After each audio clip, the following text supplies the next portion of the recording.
And we're on with another winner bracket match here at the Healing Cup. The Korean tournament played out on the Asian server. On the left side is Attack on Titan, and we're going up against Is This Ginny? Team names obviously translated over from Hangul, which in case of the red team also demanded some creative, elements. So, yeah. But either way, Dami on ETC, that should definitely ring a bell for HGC fans. This is, of course, tournament with normal draft rules. No shenanigans going on here. And there's no draft because this is all played out on the Korean server, on the Asian server, including time difference. And therefore, I can't cast all of the games live. I'm trying, of course, to catch as many of them live as possible, but unfortunately in replays themselves there's like no draft information. Blizzard has not included that, and therefore it's not possible to include that. But again, I haven't seen these games yet either. We are in game number 3 now for that winner bracket, and 8 teams in total, 3,500 euros of prize money for this.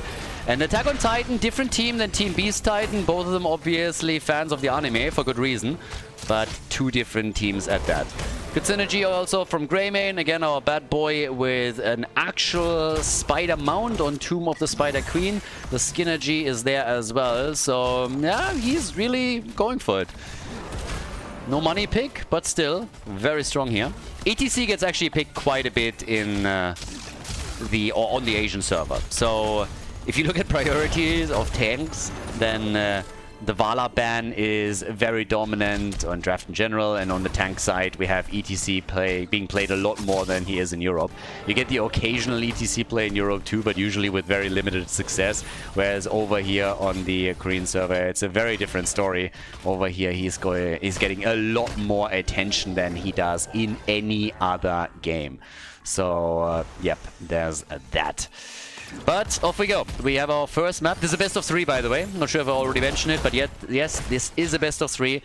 Loser drops into loser's bracket, has another chance. Winner moves on straight to the winner bracket semi-final.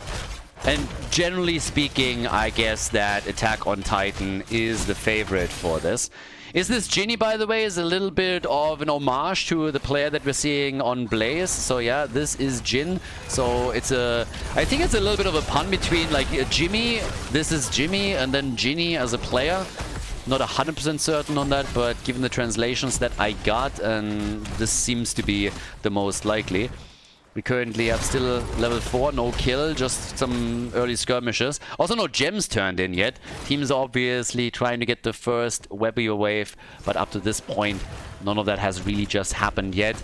Dami is now turning in with ETC, and down at the bottom of the map, the red team is taking the opportunity to use that time frame to lock themselves some siege giants onto the bot lane. So that's already quite nice. And yeah, let's see what exactly they can do with that. All the way towards the top, Hanzo already starting to poke the wall down. He's getting a lot of value here. I mean, the only reason, honestly, why he hasn't tried to do more is because they didn't have full vision, so he didn't want to get caught, and also wants to help out down at the bottom of the map. Especially with now Tychus moving topside to prevent this from happening again.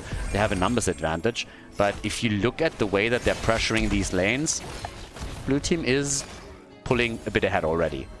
Any kind of damage you can do before the objective is golden. And the red team hasn't even turned the gem in. Now, that can change quickly, of course, but with 17 already delivered, blue team looks good. Side laners, as usual, have a fair amount, but Olga is way ahead of Blaze. And if at any point they're able to get him close, then they might even be able to get the first Webby wave for themselves. They already have enough gems. Red team is close, but not quite there yet. The bigger they are, for Tychus, not Tyrael in the game. And in addition to that, we now got the thick skin over here. Okay, so Maximus is doing his thing right there. Having Greymane, of course, helps you with defense also. And on structures. I mean, it doesn't really matter where, but if you're going against Webweavers on the other side, then he is really a nice asset to have. And if you're trying to take structures down and he's in walking form, he can really pack a punch and drop them quickly. But we're not there yet by any means. So just a bit of additional poke is now happening with level 7 kicking in for both of them.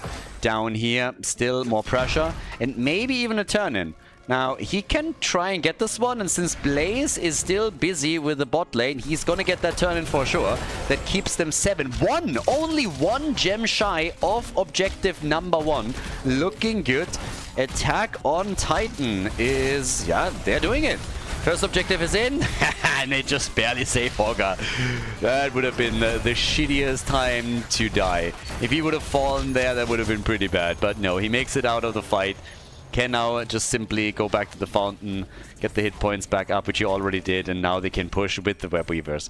And, well, the red team has done very little in regards to turn-ins, so if they now lose a few heroes on this push or on this defense, whoa, that would hurt quickly. There's always a danger when you're playing on a map like this, that you're getting snowballed because you're just not diligent enough around the objective, and then your opponent is capitalizing on it by getting kills, zoning you out from the gems. And it's more so a problem when we're talking about, let's say, level 10. Now Hogger at the bottom of the map has already done a bit of damage, but he's also fairly low, so he has to be careful here. Yeah, dodges the jet propulsion, that's important. In the middle of the map, they're pushing for the fort. The wall has already been destroyed. But they haven't done quite as much damage as I expected them to do. The defense was fairly good. Not a single fort has been destroyed. That top wall is, I mean, it's more or less down, but even the towers haven't been completely dropped, so they can still fire away here.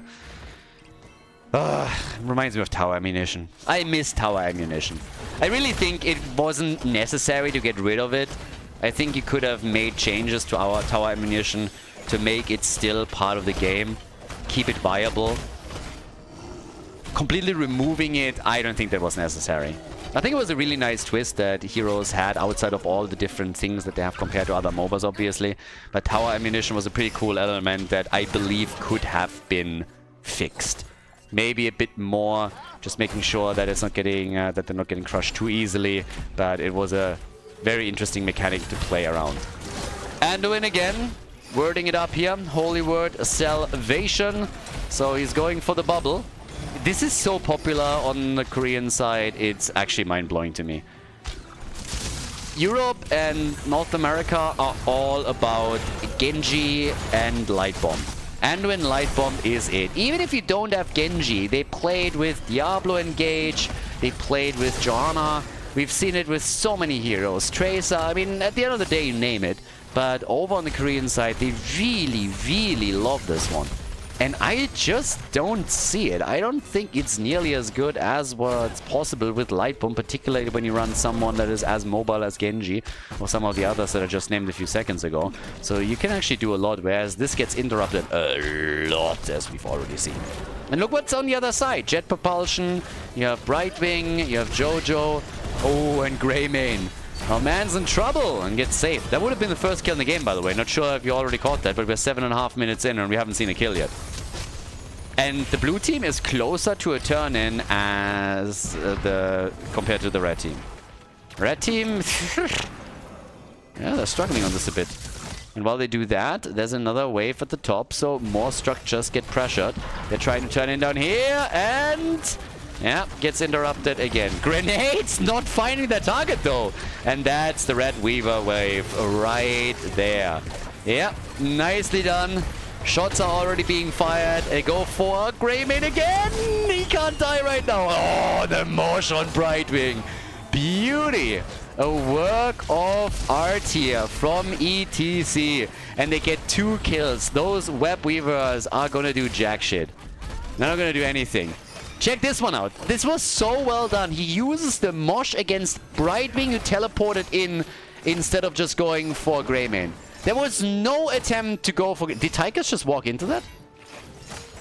Tigers actually just walked right into it. What the hell? And died afterwards.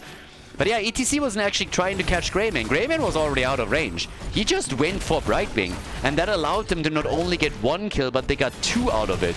So really well done. And those Web Weavers, they are getting demolished super quickly. Bot lane, mid lane, already defended. Top lane, and nothing to be gained here either. 2 kills to 0. An attack on Titan is looking good. They got the talent advantage. They have a chance for turn-in. And can in addition also just simply try to just push this out. So, 32,000 damage for Hanzo, 22,000 for Tychus. Not really enough. And here comes the blue web weaver wave. And now I think we're talking forts, particularly with the top lane having taken damage previously. This is the chance where you can make your play. So these, well, maybe they get level 13 to fight back on this. But you also need to make sure that you keep everybody alive. ETC with 24 seconds cooldown on his mosh pit. Could go for that again, of course. Yeah, the attack is still coming. Top lane completely abandoned, so that fort is gone. Down here at the bottom of the map, still a bit of an attack, but Ohogha is not going to have too much trouble here. Yeah, this is looking rough. Top lane fort in real danger. Mid lane has been safeguarded thus far. But down here, more and more damage being done. Hogger just doing his best to piss off Blaze, and so far he's doing a stellar job at that. Up at the top, no chance to save this one anymore. They finally have level 13 talents, but it just comes in too late. And even the middle of the map is still getting poked. So 2 forts have now been destroyed with the second objective, and the one in the mid lane has suffered severe damage. Huge problems for them here. And yeah, they're struggling. They really are. Haven't gotten a kill yet. Not that the blue team has gotten a lot, right? They only got 2 more, but they have taken full advantage of those 2 kills and taken the lead. 31 gems for Jojo. She was always into the bling bling. I mean, she's just sitting there like, yep, dollar bills, yeah, want those gems. Just need a fence and then I can make real money with this one. So she's not turning anything anytime soon. Well, we currently have at the bottom of the map also Blaze with 35. The problem that they have is that their window is small. They have a level. 1 level where they can try and turn in and get a control point over the middle. Because after that, 16 is available for the blue team, and then they will shut all of these attempts down extremely quickly. So, kinda now or never. If you fail to do that, then chances are that the blue team gets another turn in before you do. And you want to turn in. You want to get rid of these gems. They have 95. That's a ticket back into the game. If you lose those, then it is more or less lights out. Or at least it's going to make the game just so much harder for you. But yeah, still poking here. Level 16. It's too close. They won't be able to turn in anymore before that happens. And Attack on Titan looks like they will take advantage of that. They're not going to let it turn in. Oh yeah, that grenade was short too. So that's 30 gems delivered now. And they can turn in the remaining 34. 16 is in. Anduin, the pull-out queen here with the glyph of faith. So the double charge. Good luck taking anybody down if he positions well. He's going to pull out 1 target after another whenever he has a chance there. Yeah, and there's the turn-in. Blue Web Weavers. 3rd time in, well, not quite in a row, but 3rd time in the game. 2nd time in a row now. And the previous ones were highly impactful. Imposing presence for ETC. Does that make you taller? I mean, if I hear imposing presence, I think about somebody that's kind of tall. So, yeah, tall, you know, broad shoulders. If you pick that talent, you should graphically go through a bit of a metamorphosis. Just a small one. You know, ETC he stops hunching, straightens up a little bit. And yeah, it's just a different glow to him. But no, we're not getting that. We're getting good arrows though. Really nice arrow focused on the choke point here. We get some damage in already. Oh, with a late Odin coming in as the bot lane wall has already been crushed. Hogger has been doing good damage here. So keeps are going to take damage. The question is just how much can they do? Top lane is open up to... All of these walls are gone. All of the walls are gone. And top lane... Ooh, yeah. I think he can save it, but this is still going to suffer the most. Actually, as I say it, I look down at the bot lane again with the catapult helping Hogger out. And the rest of the team now moving in as well. They might just be able to do a bit more here than expected. Blaze at the top. Is he going to save it? Yep, going to save the day for now. But it's insanely low. It is very, very low. So any other objective, any additional play with some pressure from the blue team should result in another keep being taken. Now, looking at our talents, Pretty much standard what we're now seeing from Tigers. The armor-piercing rounds, spray and pray. Seen this build multiple times here. So grenade focus at the start, but without a level 16 talent. In addition to that, now we have also for Jojo the Holy Renewal after the Roar. And here's another turn-in 10. They have 132 gems, by the way. 2 turn-ins right there. If they can get them. They got to. If you want to come back in this game, you got to turn in. You got to drop those gems. Jojo has 41. The blue team doesn't let them. Blue team is just like, nope. Okay, now that they go for boss, I guess this is going to be the typical interplay. Blue team will take boss. If the red team realizes what's happening, they're going to turn in now. And then it's going to be a boss attack against the Web Weaver defense. The problem for the red team is that they are still going to lose their top keep. So this one is going to get lost. But yes, so they turn in. They let the turn in happen. They get the boss instead. Even trade between the two teams, more or less. Top keep is going to get destroyed by the boss. I don't think they can burn it down quickly enough, even with Greymane. Specifically because they are now trying to pin down Joanna at the bot lane a bit. But it's a free defense for Attack on Titan, so they just basically got some gems from the opponent. But taking this one down in time is unlikely to happen. Doing some good damage. Maybe? Nah. Not happening. Keep going. And yeah, that Web Weaver is never even going to reach the wall. It's going to get taken down way before that. And then they can also at the top. Actually fighting a little bit here. Well, they're trying to get some value. Maybe they can break the wall down. But that's then gonna be it, I suppose. And look at the experience. Level 20! Let's get those Storm Talons into the game. And this is really where it's like the Attack on Titan is gonna make their big play.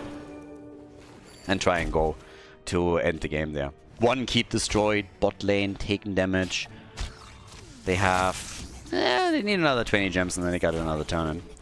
And we win with the sensor and we got the bullseye.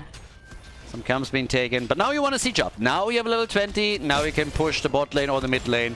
Can siege up a little bit. And just go straight in and say like, alright boys, this is our moment. Let's try and get something done. Let's try to get some work completed here. Still no choices for ETC and Hogga. ETC in particular, obviously holding this back. Always threatening death metal turbos. You know, what's it going to be? Is he going to go for Boulder Storm instead? I mean, there's a couple of choices that you really have, and it all affects the way that you can engage in the battle. So, we have Hogga with the no control. Down here, the attack. Oh boy. Greymane in trouble. Arrow did not hit anything though. Yeah, it's a 4 versus 5 for a little bit longer. We got a Riptire to burn the minion wave down, and goodbye keep. This one they should get. Middle of the map is still getting attacked, and Blaze is busy there trying to defend it. But yes, one keep, that's the second one, gets destroyed, and they're now moving into the middle to try and make it a triple. Take all 3 of them out. Either way, the catapult pressure on both of these lines is now going to be incredible. There's 0 counter pressure, obviously, because they just haven't taken a fort out yet. Blue team still has all their structures. Look at the difference in passive experience alone here. That's a 7,000 point difference between the two. We're not even talking about kills. There's only been 2 kills in the game. Not a lot of... I mean, honestly, there were quite a fair amount of fights, I'd say. They're just not any kills. But the passive experience difference between the 2 teams is just incredible. This is where the big advantage for Attack on Titan comes from. And that's also the reason why they're now in full control over the macro game. So, yeah. They're trying to turn in again, and now they got enough gems. So, level 20 for the red team versus Ginny. The problem is, they're not going to get that turn in. It's not happening. They're too late. And they're also, boy, they're going to be up against Siege Giants at the bottom of the map as well. Yeah, you better try and force that fight early, or you're going to be in a world of pain. They're trying to attack them early. They're trying to force it here. And I don't think they can. Oh boy, oh boy. Odin used at the bottom of the map. They want to take the fight here instead of being pinned down at their core. But yeah, the arrow connects. Hits 4, Horde pulled, and oh, Hogga! Hogga! Look at the damage! It's a quad kill! 4 heroes down. Absolutely brutal, and definitely the nail in the coffin now. They crushed it here. Yep, the stuns, Hogger coming in with the no control, the mosh pit after that, and they get absolutely destroyed. And that is a victory in game number 1 for Attack on Titan against this Ginny. GG and well played. Before we head into game number 2, make sure that you subscribe to the channel if you haven't done it yet so you don't miss out on any future content here on Khaldor TV. Game number 2, Towers of Doom. And Dami and his boys on the blue team are in the lead now. We have Attack on Titan with a 1-0. This time again with ETC Blaze. And we get Stukov, Greymane plus Junkrat. So, definitely them now the ones running the show with Greymane, or at least trying to. Obviously, this is the best of 3 that we're looking at. Is this Ginny on the right side? They gotta bring it back somehow, but they struggled in game number 1. Now we have Nuburak and Hogger, so they can really dive deep. And look at that! Anduin, Tracer, Chromie. So I would normally say with Tracer and with Anduin, if you look towards the European, the North American meta, if you look towards the West, it's all about that light bomb. Given what we've seen so far in this tournament, in the Healing League, we're gonna get another bubble game. Because Anduin, he has all the words, the best words. Nobody knows that. But yeah, so we're gonna go for our boy. But then again, maybe we're going to be surprised. Maybe they're going to go for those aggressive plays and try to hit that backline. Particularly Stukov and Junkrat would, of course, be potential victims if they can do that. Down at the bottom of the map, rotation between middle and bot lane is already happening. Towers of Doom as usual. And yeah, level 1, we're getting the Parting Gift. And off we go. Middle of the map, a little bit of wave clear.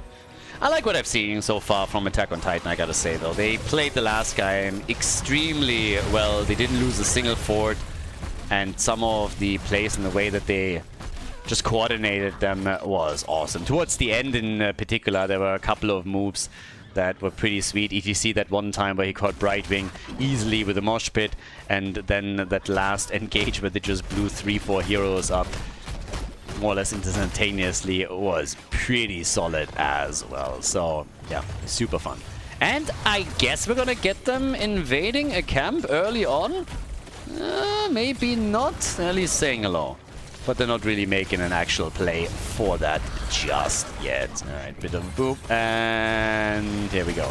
They're trying for ETC. Nice coordinated attack, but not enough to seriously threaten Dami. He gets out. No problem for them. Pumpkins already connected as the game starts. Now again, also a reminder when you're actually watching this on YouTube, Meta Madness 8 is around the corner. We're starting the qualifiers on the 4th of November. And then in December, we're going to have the playoffs and the finals. So make sure that you check the link out that is in the description. There's also a vote going on again. As usual with Meta Madness, we're going to have pre-bans, heroes that are banned for the entire tournament. And every time I host one of these events, the question comes up, who decided on these bans? Why was this hero not banned? Blah, blah, blah. You decide. You as the community decide. There's always a poll, and apparently people keep missing that.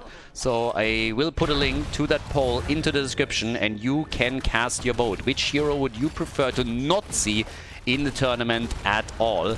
And yeah, you can contribute there. Talking about the description, also about links, guys, again, quick reminder that we have one of the sponsors, Holzcan. I put a link in the description as well. If you can just click the link, that would already help, even if you're not really interested in getting anything right now, but just showing that there's some interest coming from the community already helps. So if you click that link, that would be very much appreciated. And keep in mind that I am actually a huge fan of their products. I love the stuff that they make, and we have a pretty sick discount code as well with 15%. So if you're looking for a Christmas present for somebody, you should have a look for sure. But again, even just clicking the link, I would already appreciate that. So yeah, all of that stuff is gonna be in the description of the video. With the first altar phase, we're pretty much there where the game really starts. Exchange of the bell towers at the top left and top right, and now to the bottom of the map, the third one that is being fought over by the teams. And, well, here comes the attack on Stukov, and bam! Chromie comes in and gets a kill. Ah, shut up. Yeah, she likes that stuff. Anyways, 2 kills to 1, so the Chromester, annoying as usual, firing from the distance, gets the kills in. We got level 7, and whoof, she gets another one. Chromie, absolutely happy here today. So didn't get slapped around enough by Stukov apparently, so that's already 2 kills that she got in. And Tracer locks in a 3rd. Damn! So all of a sudden, not only does the red team get their kills, but they also get that 3rd altar, and that's another 4 shots fired against the blue team's core. I guess somebody just woke up. Yeah, I'm not quite sure if it was a coffee or an energy drink, but whatever it was, they are in the game and they are ready to rumble. So, level 7 on both sides, and let's see if they can continue at pace and bring this towards the mid and late game. But at least here in the early game, some nice moves being made by, is this a Ginny? And he is on the off lane again with Hogger this time, going up against Blaze here. So now we have nearly a completed quest on level 1 for Chromie. We have... By the way, do you know how annoying it is if you have a player that is called EURO? Every single time I look at any kind of play that is being made here and I try to talk about Chromie, in my head I immediately jump to, oh yeah, EURO just did that. And I guess technically it's still correct when I say it, but it is so frustrating. We had already in the past teams that just named their team something absolutely unpronounceable just to fuck with the casters a little bit, and now in this case we're having EURO playing Chromie. If an entire team would do that, you would sit there as the caster, you would have an absolute nightmare. So yeah, this is like some of these guys. There's the the slide, the lurking arm, and the kill. Yeah, blue team isn't done with this just yet. Chromie, she might fire from the backline as much as she can, but they're doing her thing right there. And level 10 is actually closer now for the blue team once again. So they're slightly faster here. And we got a double altar popping up now. So, level 10 is in. And we got the go for the throat. Some more slapping from Stukov, thanks to his heroic ability. And they're gonna get a free one at the bottom of the map, damn. Not even being fought over, yeah? There's no level 10 on the other side. Oh, the rocket ride! Choo-choo! Pain train's coming, baby! And so is the jet propulsion. EURO on Chromie gets stunned, but not killed. Seems like our boy was not there yet. With our boy, I mean Junkrat, because rocket ride, count me in. Double altar going over to attack on Titan. Nice value. Oh, slappity slap slap from Stukov, keeping everybody away. Oh, Greyman! Red team is like, boys, we can kill him. And then Stukov comes in. Not happening. But Stukov himself, that's a different story, I guess, because he is worm fodder. Okay, so 1 for the worms. And... no connect from the rocket ride. I actually liked it when Deathwing was highly popular, and the American teams, what they would do against Deathwing, they would actually play Junkrat with Rocket Ride against Deathwing, because Deathwing can more or less not escape the ult. He can't. Too fat, too slow. So that was interesting. That was a really interesting dynamic. Nothing really that carried over, but it was still pretty cool to see that. To see just some targeted ults for a specific hero. Talking about ults, well, as Greyman seems to be dying, we have a stage dive. Yeah, Dami showcasing it. Nice, appreciate that. Supporting the narrative here a little bit. And that beetle got wrecked. So did Greyman though. So kill for a kill. This is a very fiery second game that we have. Now this is a best of 3 series, so if Attack on Titan wins this, then of course the red team drops into the losers bracket. If on the other hand, the red team can force a victory, then we would go to the 3rd map. There is still an advantage for Attack on Titan. They might be behind in kills, but they are half a level ahead in experience, and with them continuously controlling also the mercenary camps, they can try and put more pressure onto that bell tower. Both teams heavily, of course, focused onto the bot lane, for good reason. It is your go-to lane. It's the most important one here. Most mercenary camps travel through that. Also access control to the altars. Tracer, yeah, she's not gonna make it. Caught between a rock and a hard place, and she gets absolutely murdered. So she's gone. Same time, Khaldor pulled for Hogger to get out of the fight. Rocket right. Bullseye, baby. He hit, right? Did he not do any damage on a Nubarak? No, a Nubarak apparently dodged that quite nicely. Alright, didn't break through the shield or anything. Top side, yeah, they lost the wall here too, and this could honestly flip extremely quickly. Already it's a problem because we have 24 points against 32, so it's not like the blue team is making... Oh, sorry, the red team is making any big strides here. It's the blue team that is currently dominating the place. But the more the important part is really that 2 bell towers are starting to drop low. If they convert both at the same time, in a perfect scenario for Attack on Titan around the next 3 altar objective, if they pull that off, they could really hurt this Jin. They could really drop them down quickly. But yeah, ETC already in the back. Have to be careful with Junkrat, but he's still alive. And guess who's about to die? Yep, it's Anduin. The Crybaby is gone, and so is Tracer. So Tracer's down, and Chromie... yeah, sorry, but that timeout is not gonna save you either. Oh boy, that bell tower is gone. Bell tower dropped. Nicely done. And of course things could just get worse from here on out, because we're talking about nearly 2-level advantage. First bell tower converted, nearly level 16 now for Attack on Titan. What looked like a very spicy game at the start because of all of the kills that Ginny got, and the aggressive playstyle that they had is now starting to shift very heavily in favor of the blue team again. These guys are just on a different level, I gotta say here. I mean, there's a lot of players that you should know here. Dami, Hikaru, Nubarak down. They're making another play, this time for Junkrat, and at least there's a kill for his Ginny. So, we got that. Can they get a little bit more? No. Single altar this time. They still got the control. It's a 1 versus 1 over the altar. Nothing should really happen here. It's more so a question of what's going on down at the bottom of the map, because we now have pumpkins moving in. And those pumpkins won't make it. Sad pumpkins. Very sad indeed. So. And boom! 19 to 32 points on the core. Level 16 lead. They are getting another camp stolen away.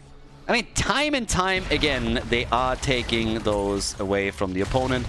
I'm actually looking at mercenary experience. Honestly, they're not as far ahead as I thought. I think they just stole them for the second time. I thought it was more than that. So yeah, when we're looking at experience, there is across the board, more or less, a lead for Attack on Titan. But it's small leads overall. It still accumulates to a level. And the fact that the red team hasn't gotten a single altar channel ever since they got the initial 2 is already telling you most of the story here. With level 16, once that they draw even in talents, they might be able to bring it back, but they really need that talent, and then they have to make some plays. It feels like they are again the ones that have to make some moves. I like that we got light bombed this time, by the way, from Anduin. I haven't really spoken about it too much. They can combo it with multiple heroes here to make plays and get those stuns, but it is currently not working out for them. They have Epicenter now. We are looking at Glyph of Faith for the double pull, and they're really trying to bring this back. Already the bunker in. ETC forces them out. Having him as an added global is also great, and it's just the bunker that makes so many plays possible for them. Dodging out on the temporal loop too. Nice attempt at the light bomb, by the way. Connected, but they just couldn't follow up with Chromie. So, yep, couldn't do anything there either. Now, with that, there's the triple altar phase, and yes, they didn't convert the top bell tower over, but they still have control over the bottom of the map, which means that we are likely gonna see the red team drop down into the single digits. Red team has... Look at them, they're being aggressive now. They're trying to invade the top left. They're channeling over here on the top right, so they're getting at least 3 shots. But it's about the top left altar that's going to be important, and I don't think they can steal that away. It's too easy, especially with Junkrat, to just interrupt here from a safe distance. So I don't think this is really going to happen for them. They're trying to funnel through the choke point here. Blaze with the jet propulsion. Still doesn't have the bunker. Bunker isn't ready yet. 5 more seconds and then they can establish the position or solidify it even further with it. But currently that's not a thing. So yes, the channel is going to happen, and that means we have them on 9 points on the core. Yep, there it is. Boom. 9 points on the core and 3 pumpkins at the bottom. That could get bad. They're here in time to defend, and Chromie shut some of it down. Ooh, okay. Trying to zone them away from the pumpkins. Yeah, that also with the timeout was nicely done. So they don't get any of them through, but ETC with his global is up at the top lane. It's just saying, you know what, boys, if you're trying to take this down at the bottom of the map, we can go for an easy trade here, baby. I'm going to take the top lane, you can control the bottom, and then we're going to see where this gets us. So they're down here once again. Damage output, by the way, we got Chromie on 50,000. Tracer on still a respectable 40k, with Greymane reigning supreme for the blue team. ETC, by the way, the only one that hasn't died yet. No beef in this game. Nope. They're going all vegetarian here. No chicken either. So, but 36,000 for Junkrat. Would love my man to have a couple more hits with a rocket ride, but thus far we haven't gotten any of those yet. Now, 9 kills to 6, and well, there's another camp taken. Yeah, now they're in full control of these. It would get so much worse if they can get level 20. Double altar. Can they get pumpkins through? Can they go for the altar at the top? They have that global on ETC. That's actually big. That's really dangerous if you're playing on this map. And the way that the map is also currently being played out here. So yeah, gets the hit in. Same time, Nerubian armor really helping him too. So Junkrat can always attempt to zone them, but he's really having a tough time getting actual value out of the rocket ride. He got a bit earlier, but yeah. Threatening that for just a second. It's not happening, but what they do get is the left side, so that's another 5 shots fired, which means that if they take the boss, it's over. So boss or another altar channel and the game's over, and also the match. If they can just around 20 force a fight and get a few kills, they could go for gold here. And then move on to the winner bracket semi-final, of course. So yeah, Attack on Titan is doing their thing.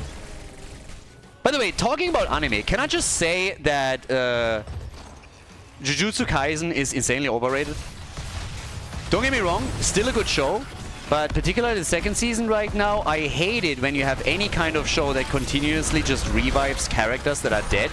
It makes fights just absolutely unimpactful. I hated it in Lord of the Rings, I hate it in other movies, and it is just so dumb. It honestly, from a storytelling perspective, is just so cheap and so annoying. So while I still like the art style a lot, and I don't say by any means that it's a bad show, but the hype around this is just way too much. Sorry guys. Artwork looks fantastic, but the storytelling is nowhere near what I expected it to be at, so nah. A little bit disillusioned. Overhyped in my eyes. But yeah, either way, talking about overhyped, maybe. No, we didn't overhype the blue team. They take Chromie out. We didn't overhype them at all. They get 1 kill, they get 2 kills, and that should be all she wrote. They get a 3rd one as well. It's a triple, baby! And we have them straight at the boss. So this is going to be the end of the game and also the match. They come in, take this one out super easily, and off we go. Game on, boom, shots fired. And a pretty decisive victory, honestly, for Attack on Titan. Well deserved, well deserved. GG, well played.